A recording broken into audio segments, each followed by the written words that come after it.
नमस्कार मंडळी, मी देवकी चवीचे खवय्ये या माझ्या कुकिंग चॅनलवर तुम्हा सर्वांचे मनापासून स्वागत करते।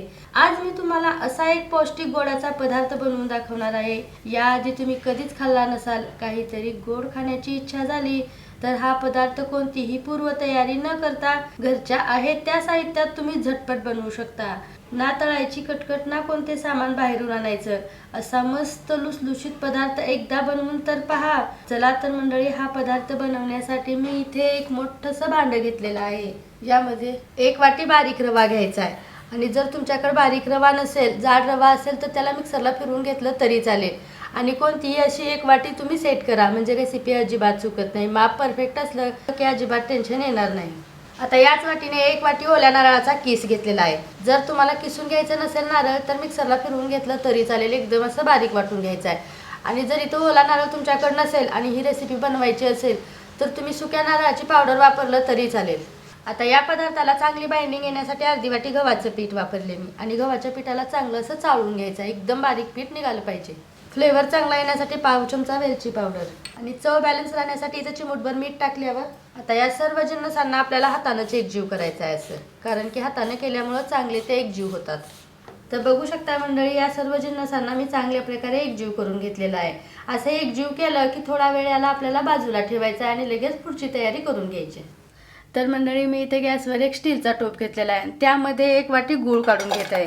गुळाला असं बारीक चिरून घेतलेला आहे आणि ज्या वाटीने पूर्ण साहित्याचं माप घेतलेलं होतं त्याच वाटीने गूळ घेतलेला आहे। आणि या गुळाच्या वरती आपल्याला तितकंच म्हणजे 1 वाटी इथे पाणी घालायचं आहे आणि गॅसला आपल्याला एकदम कमी आचेवर ठेवून ह्या गुळाला फक्त असं वितळवून घ्यायचं आहे। 1 किंवा 2 तारी असा पाक करायचा नाही, फक्त हलकीशी उकळी यायला लागली तेव्हा गूळ वितळतं, तसं आपल्याला इथे करून घ्यायचं आहे।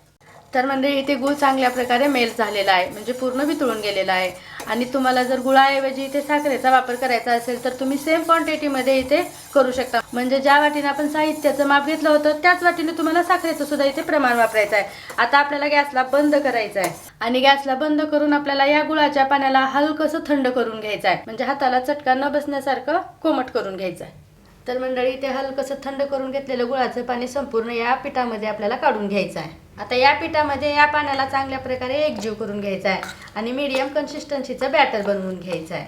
आणि आता तुम्हाला इथे वाटत असेल बॅटर थोडंसं घट्टसर झालंय, तर आता या वेळेस आपल्याला त्या अर्धी वाटी दुधाचा वापर करायचा आहे, पण दूध एकदम टाकायचं नाही, थोडं थोडं वापरायचं आहे आपल्याला।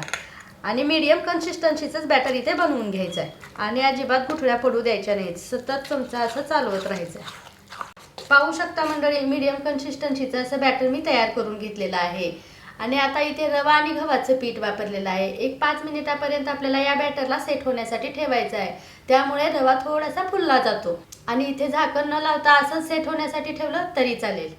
तर इथे पाहू शकता मंडळी, 5 मिनिटानंतर बॅटर चांगल्या प्रकारे सेट झालेला आहे आणि थोडासा असा हलकासा घट्टपणा आलेला आहे, पण हे बॅटर परफेक्ट कन्सिस्टन्सीचं झालेलं आहे। रवा फुलल्यामुळे थोडासा घट्टसरपणा दिसतोय। तर आता इथे हा गोडाचा पदार्थ एकदम टम्म फुगण्यासाठी आणि त्याला आतून अशी मस्त जाळी पडण्यासाठी मी इथे 1 पॅकेट इथे इनो वापरणार आहे। आणि जर तुम्हाला इनो वापरायचं नसेल तर तुम्ही अर्धा चमचा इथे खाण्याचा सोड्याचा वापर सुद्धा करू शकता।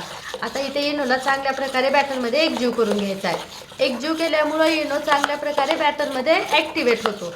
तर इथे हा गोडाचा पदार्थ बनवण्यासाठी मी 1 आप्पेपात्र घेतलेला आहे आणि त्या आप्पेपात्राच्या प्रत्येक खाण्याला असं तूप लावून घेतलेलं आहे आणि तेलाचा इथे अजिबात वापर करायचा नाही, कारण गोडाच्या पदार्थामध्ये तूप वापरलं तर स्वाद चांगला लागतो। आता या आप्पेपात्राच्या प्रत्येक खाण्यामध्ये आपल्याला असं 1-1 चमचा बॅटर भरायचं आहे, म्हणजे जितकं बसतं तितकं भरून घ्या।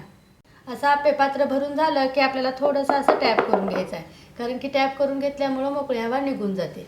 आता इथे गॅस चालू करायचा आहे आपल्याला आणि गॅसला एकदम स्लो ठेवून आप्पेपात्र ठेवायचं आहे आणि इथे झाकण लावून आपल्याला 3 मिनिटापर्यंत एका बाजूने भाजून घ्यायचं आहे। तर आता 3 मिनिट झालेले आहेत, झाकण काढायचं आहे। मस्त असं टम्म फुगलेत आप्पे, तर वरतून असं आपल्याला तूप लावून घ्यायचं आहे। आता तूप लावल्यानंतर आपल्याला या पदार्थाला असं उलटून घ्यायचं आहे। मस्त असं खालून खरपूस रंगावर हे भाजून तयार झालेले आहेत। पाहू शकता, हा गोडाचा पदार्थ मी संपूर्ण उलटून घेतलेला आहे। आता काय करायचं आहे आपल्याला, पुन्हा गॅसला मंद आचेवर ठेवायचा आहे, झाकण लावायचं आहे, आणखीन 2 मिनिटापर्यंत दुसऱ्या बाजूनं पण भाजून घ्यायचं आहे। तर इथे 2 मिनिट झालेले आहेत, झाकण काढायचं आहे। मस्त असं आप्पे दोन्ही साईडनं आपले भाजून तयार झालेले आहेत। तुम्ही बघू शकता रंग सुद्धा हलकासा वेगळा झालेले आहेत आणि टम्म फुगून गोल गरगरीत तयार झालेले आहेत। मी या गोडाच्या पदार्थाला आप्पे असं नाव दिलेलं आहे। तुम्ही काय नाव देणार ते मला कमेंट बॉक्समध्ये नक्की सांगा। आता या आप्प्यांना मी एक एक करून असं बाजूला काढते आणि राहिलेल्या शिल्लकच्या बॅटरचे आप्पे लगेच बनवून घेते।